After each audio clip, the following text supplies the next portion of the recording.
Heto na po ang 5 naunang nag-comment at 5 napili ko. Comment lang po kayo at kahit hindi kayo una baka mapili ko kayo sa shoutout.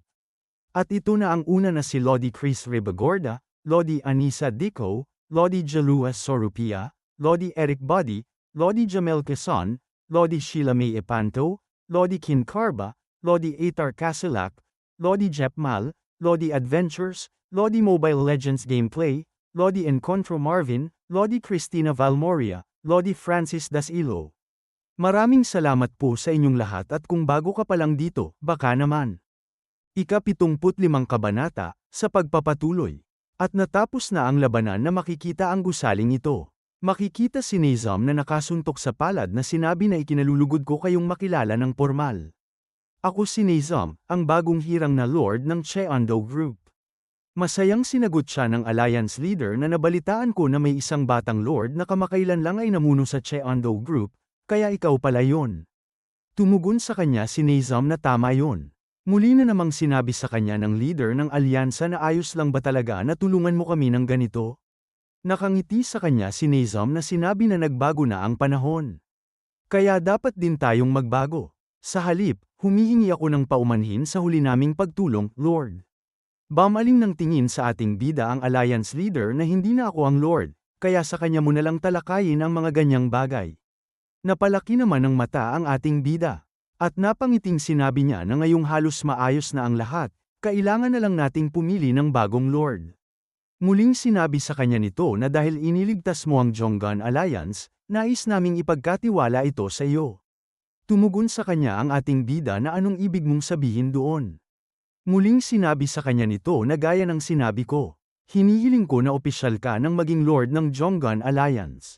Nagulat sila nang marinig ito na napasabi na array ko. Nagkatinginan sila na napasabi sa sound transmission si Jokwol na magkakaroon na tayo ng napakalakas na puwersa sa isang iglap.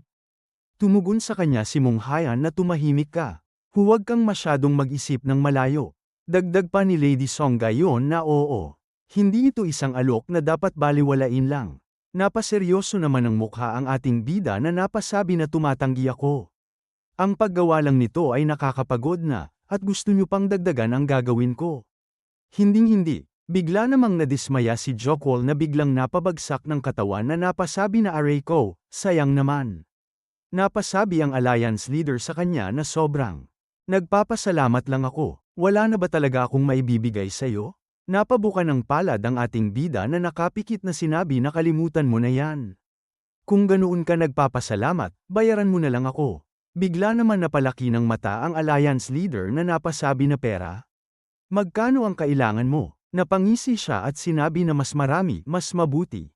At ilang sandali pa ay makikita na sila sa labas na tila nagpapalam na. Napalingon ng alliance leader nang naglalakad si Nizam papalapit habang sinasabi na aalis na ba talaga sila ng ganito lang? Masayang sinabi naman ng ating bida na balak ko rin naman kayong batiin. Kaya dumating kayo sa tamang oras. Tumugon sa kanya si Nizam na hindi ka sakim gaya ng inaasahan ko. Napatingin naman sila dito na may pagtataka. Sinabi pa sa kanila ni Nizam na maaari mo sanang kunin ang kontrol sa Jonggan Alliance nang walang hirap. Pero talagang aalis ka na lang. Napangiti siya na sumagot na hindi naman ito nangangahulugan ng kawalan ng kasakiman. Ito ay karunungan. Napapikit na sinabi sa kanya ni Nizam na ganoon ba? Alinman doon, naging masaya ang oras ko rito. Sinabi rin sa kanya ng ating bida na ganoon din ako. Sinabi pa sa kanya ni Nizam na kung sakaling magkaroon ako ng problema, maaari ba akong humingi ng tulong mo? Sinagot siya ng ating bida na syempre. Isa kaming negosyante, tutal. Magdala ka lang ng maraming pera. Nakangiting sinabi sa kanya ni Nizam na sa totoo lang, tinatawag din kaming Celestial Path Society. Ang pera ay isang bagay na marami kami. At pagkatapos ay masayang makikita ang ating bida. At ganon din si Nizam. At ilang sandali pa ay makikita na nagumpisa na sila sa paglalakad habang pinagmamasdan sila ng mga ito. Habang nakatingin sinabi naman ni Nizam na parang, medyo hindi ito kasiya siya. Na makikita na sila na patuloy na naglalakad ng tahimik. At lumipat ang eksena sa palasyong ito. Isang lalaki ang tila nag-uulat sa harapan ng pinuno. Na makikita ang mukha nito na may seryosong mga tingin. Nakayo kong sinabi naman ng lalaking ito habang nakatingin sa pinuno na nakumpirma na namin ang ebidensya na ang Bloodslaughter Demon Lord ay buhay pa. Sinabi naman ng elder na nasa unahan na ang vice leader ay buhay. Dagdag pa ng kasunod nitong elder na paano? Saan? Napangiti naman ng leader ng mga ito na napasabi na ganoon ba? Dagdag pa ng seryosong sinabi nito na may isang tao na nagsasabing nakakita sa kanya. Makikita ang lalaking ito na nakayuko sa sahig na nanginginig na sinasabi na ang pangalan ko ay Yung Jin. Sinabi ng nakapulang kapa habang nakatayo na sino ang nagsabi sa iyong sabihin ang pangalan mo. Tumugon nito na patawad po. Dagdag pa nitong tinanong sa lalaki na saan mo siya nakita. Sumagot ito na sa isang inn, sa Jongju. Nakatingin ito ng seryoso na tinanong pa na at bakit mo naisip na siya ang Bloodslaughter Demon Lord. Muli na namang sinabi nito na sinabi niya na nakabisado niya ang Blood Heaven Sword Technique. Napasabi naman ng mga elder na ang Blood Heaven Sword Technique. Hindi ba't yan ang technique na tanging ang vice leader lang ang makakaalam? Dagdag pa ng isang elder na kung ganoon. Ibig bang sabihin ay siya nga talaga ang vice leader? May naiinis na mukha ang leader na naglalabas ng pulang enerhiya na sinasabi na ang Blood Shadow Sword Technique, Blood Heaven Sword Technique, at maging ang Blood Demon Sword Technique. Ako mismo ang gumawa ng tatlong technique na yan. At ipinasa ko lang ang Blood Heaven Sword Technique sa tatlong tao.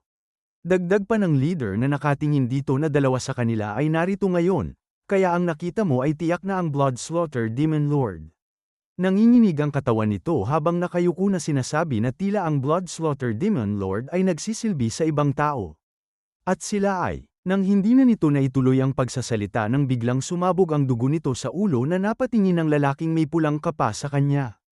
Nagulat ito sa kanyang nakita at agad na tila nataranta. Nakatingin ng seryoso ang leader na sinabi, na may iba pa bang nakakaalam tungkol dito? Pinagpapawisang sumagot ito habang nakatungo na wala, ang mga tauhan ko lang. Nakatingin sa kanya ang leader na sinabi na ano ang resulta ng investigasyon.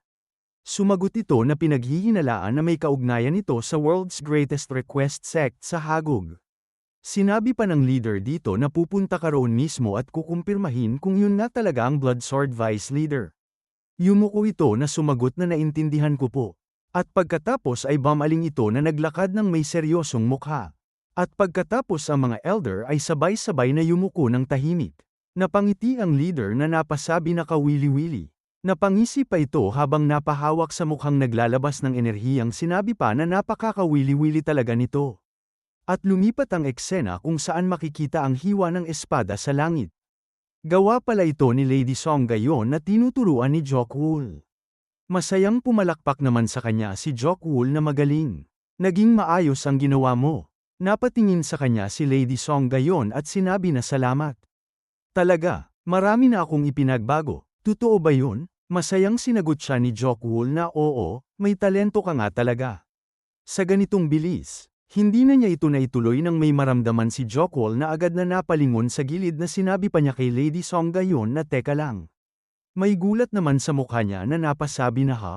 At mabilis na tumalon sa ere si Jokwool at napasigaw na sinabi na sandali lang. Muli na namang napasabi sa kanya si Lady Song gayon na anong problema. Ito pala ay yung lalaki kanina na nakapulang kapa na mabilis sanang tatakbo ngunit mabilis na naabutan ni Jokwool. Agad namang hinaranggan niya ito sa daanan. Nakatikom ang kamao na tinanong ni Jokwool ito na sinabi na sino ang naandyan. Seryosong nakatingin ito sa kanya at sinabi na kaya ikaw nga talaga ang vice leader. Nagulat si Jokwool na napalaki ng mata at napasabi na ikaw. At dito na po nagtatapos ang ika-75 kabanata.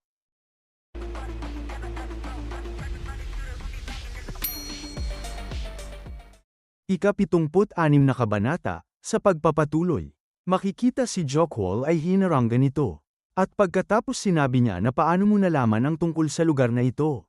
Sumagot ito sa kanya habang nakatingin na alam na ito ng Supreme One. Ipinadala niya ako para kumpirmahin ang pag-iral ni Bagyoju ang Vice Leader. May gulat sa mukha si Jokwool na napasabi na ang Supreme One. At makikita ito na sinabi niya sa kwento na ang pinakamalakas na taong nakilala ko. Sa sandaling makita ko siya, wala akong nagawa. Maging ang isip ko ay nawala ng laman. Dagdag pa niya habang nakatayo na nakatikom ang kamao ng mahigpit na nanginginig lang ako sa takot. Sinabi pa niya habang seryosong nakatingin na kung pupunta siya rito. Hindi na niya ito naituloy. At sinabi nito sa kanya na hindi ko alam ang kwento mo, pero kung babalik ka kasama ko ngayon, magiging ligtas ka. Hindi ba paborito ng Supreme One si Bagyojo? At pagkatapos makikita si Jokwol na natahimik na may madilim na ekspresyon na mukha. Sinabi pa niya sa kwento habang naiisip niya ito na gaano man kalakas ang request sect. Hindi nila siya kayang talunin. Napapikit na lang na napasabi siya na wala akong pagpipilian. At ilang sandali pa ay makikita si Lady Song gayon na mabilis na tumatakbo habang sinisigaw na napakasama nito. Makikita sila sa isang lugar at agad na napatingin kay Lady Song gayon na may pagtataka.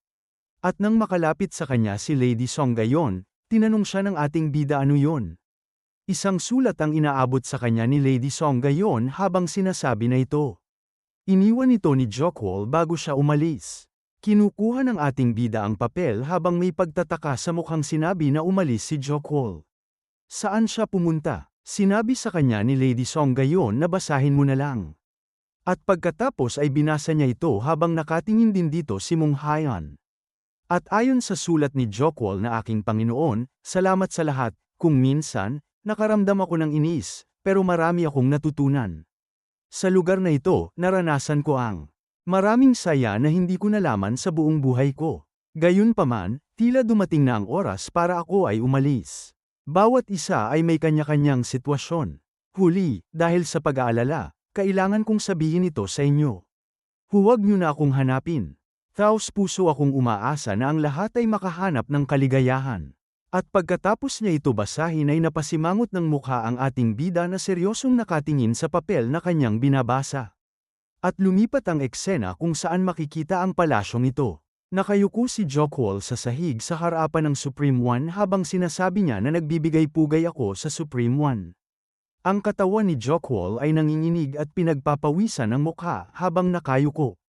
Nakatingin sa kanya ang Supreme One na naglalabas ng enerhiya na sinabi sa kanya na matagal na tayong hindi nagkita, Hyul Salmaje, ang Blood Slaughter Demon Lord. Agad namang napataas ng ulo sa kanya si Jokwol na may nag-aalalang mukha. At pagkatapos ay nakangisi na makikita na nakatingin ito sa kanya. At biglang tila bumigat ang katawan ni Jokwol na may hindi mapaliwanag na mukha na nakatingin dito. At mabilis na inilapat ang noo sa sahig habang sinasabi na patawad po. Sinabi naman sa kanya ng Supreme One na anong ibig mong sabihin. Na tumugon siya na yon. Hindi niya ito naituloy. Na sinabi ng Supreme One habang napatingin siya na hindi ko maintindihan ang ibig sabihin ni Hyul Salmaje sa sinabi niya ngayon, naiintindihan niyo ba? Makikita ang elder na napatingin sa gilid na makikita ang mga ito na tahimik lamang. Napatingin naman ang babae sa lalaking biglang nagsalita na balita ko ay may pinaglilingkuran ng iba si Hyul Salmaje. Dagdag pa nito habang napatingin sa kanya si Jokwol na ang maglingkod sa iba maliban sa Supreme One. Hindi yun katanggap-tanggap, dapat siyang managot ng malubha para doon. At pagkatapos ay sinabi sa kanya ng Supreme One na totoo ba, Hyul Salmaje? Ito ang tunay na pangalan ni Jokwol. Sinagot siya ni Jokwol na hindi ito totoo. Nakakunot ang noo ng Supreme One na nakatingin sa kanyang sinasabi na oh, talaga. Kung ganoon, ibig bang sabihin ay nagsisinungaling si Hyul Maje? Agad namang nagulat ito na napasigaw na napasabi na kailanman ay hindi ko lolokohin ang Supreme One nanogram mga kasinungalingan. Muli na namang sinabi nito kay Jokwol na sinasabi nila ang ganoon, pero naagad na sinabi sa kanya ni Jokwol na may natatarantang mukha na hindi ako naglingkod sa kanya. Natumugon na sinabi sa kanya ng Supreme One na akong ganoon. Ano? Pinagpapawisang may takot sa mukha si Jokwol na sinabi nito na naglilibang lang ako. Sinabi naman sa kanya ng Supreme One na libangan, kamo, ano sa tingin mo? Na sinabi ng babae sa kanya na kahit totoo ang mga salita ni Hyul Salmaje, dapat pa rin siyang harapin ang parusa. Naniniwala ako na ang paggawa ng ganoong mga aksyon ng mag-isa, habang niloloko ang lahat, ay hindi mapapatawad. Bahagyang napatigilid ng ulo ang Supreme One habang sinasabi na ganoon ba? Kung ganoon, nang bigla na lang umangat si Jokwol sa hangin ng tinamaan ng hindi nakikitang enerhiya na agad itong napadaing ng sakit.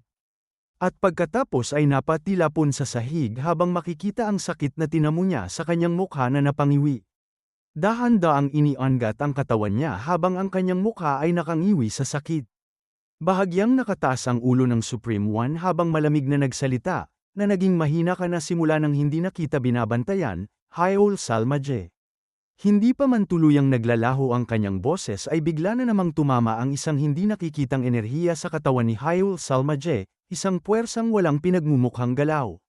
Walang senyales, ngunit napakalakas, na agad muling nagpatilapon sa kanya sa ere na parabang winasak ang buong balanse niya. Sa lakas ng impact ay umuga ang paligid, at ang hangin ay tila kumawala ng bigat. Napanganga ang mga elder sa nasaksihan, bawat isa ay natigilan, nanlalaki ang mga mata, at hindi makapaniwalang nakatitig sa Supreme One. Tahimik na kumakaba ang kanilang dibdib habang naglalaro sa kanilang isip ang parehong tanong, ano ba ang ginawa niya? Hindi man lang siya gumalaw. Sa sandaling yun, parabang biglang naging napakaliit ng mundo sa harapan nila, at ang katahimikan ay naging mas nakakatakot kaysa sa mismong pag-atake. Makikita si Jokwol na nahahagis sa ere habang ang dugo ay nagtatalsikan mula sa kanyang katawan, bawat patak ay tila mabigat na bumabagsak sa hangin kasabay ng kanyang pagtilapon. Sa gitna ng pagkakalipad niya ay muling tumama ang tila hindi nakikitang enerhiya sa kanyang katawan, isang puwersang tila direktang sumasakol sa kanyang laman at buto, dahilan upang napapangiwi siya sa matinding sakit na halos pilitin siyang mapakapit sa sarili niyang buhay. Ilang saglit pa, malakas siyang bumagsak sa sahig, ang tunog ng paglapag niya ay nag-echo sa paligid, at doon siya napaluhod na parang naputol ang lakas sa kanyang mga tuhod, isang tuhod ang nakasubsob sa lupa habang ang kanyang kamay ay mahigpit na nakakapit sa sahig. Pilit na pinipigilan ang sarili na tuluyang bumagsak. Ang isa niya namang kamay ay mahigpit na nakahawak sa kanyang dibdib na parabang sinusubukang pigilan ang kirot na gumagapas sa kanyang buong katawan. Kasunod nito, nanginginig ang kanyang balikat habang marahang bamuka ang kanyang bibig, at isang bugso ng dugo ang tuluyang sumirit palabas. Kumalat sa sahig, kasabay ng bigat ng hangin na tila nakikiayon sa bawat hapdi na dinaranas niya. Mula sa pagkakaupo ng Supreme One, dahan-dahan itong bumaba na may mabigat at nakakapanghinang presensya. Bawat hakbang ay naglalabas ng malamig na tensyon sa paligid. Tahimik siyang naglakad patungo kay Jokwol, na sa kabila ng hirap na paghinga at pag-inde sa sakit ay napatingin agad sa kanya, para bang automatikong hinihila ng takot at galit ang kanyang paningin. Naglalabas ng nakakakilabot na enerhiya ang Supreme One, unti-unting kumukulob ang paligid. Ang hangin ay tila nagiging mabigat at nakakasakal. Namumula ang kanyang mga mata, diretso ang titig kay Jokwol na halos matuno sa tindi ng presyon. At pagkatapos ay dahan-daang ngumisi ang Supreme One, isang ngising puno ng paghamak at kasiyahang nakahalo sa kalupitan, habang patuloy na bumubulong ang kanyang enerhiya sa paligid. At sinabi na hindi ba't nakakalibang din ito? Agad namang napalihis ng tingin si Jokwol sa gilid pababa, parang pilit na iniiwas ang kanyang paningin sa matinding presensya ng Supreme One, habang mariing nakahawak pa rin ang kanyang kamay sa tiyan kung saan patuloy na kumikirot ang sugat. Tiningnan siya ng Supreme One ng matalim, tila ba sinusuri ang kaluluwa ni Jokwol mismo, malamig ngunit mabigat nitong sambit na ano sa tingin mo? Kaya mo bang dalhin sa akin ang mga ulo nilang lahat? Sa ilalim ng titig na yon, lalo pang bumigat ang pakiramdam sa paligid, na parabang mismong mundo ay napipilitang yumuko sa kanya. Napatingin naman sa kanya si Jokwol, bakas sa kanyang mukha ang pagod at hirap habang butil-butil na ang pawis na dumadaloy sa kanyang noo pababa sa kanyang pisngi. Pilit niyang ibinuka ang kanyang bibig upang sumagot, ngunit nanginginig ang kanyang boses, tila hinahabol ng kaba at sakit na sabay na bumabalot sa kanya. Iyan ay, ngunit hindi na niya natuloy ang kanyang sasabihin. Ngumisi ang Supreme One habang matalim na nakatingin kay Jokwol, isang ngising puno ng pang-uuyam at madilim na kasiyahan, na parabang lalo siyang nalilibang sa paghihirap at pag-aalinlangan ng kaharap niya na sinabi pa niya na bakit? Hindi mo ba gusto? Habang nakatitig pa rin si Jokwol sa kanya. Kahit nanginginig at halos maupos na sa pagod ang katawan, marahan ngunit mariing lumabas ang kanyang tinig, puno ng hinanakit at pagdaramdam. Na sila, hindi man lang sila karapat-dapat para doon.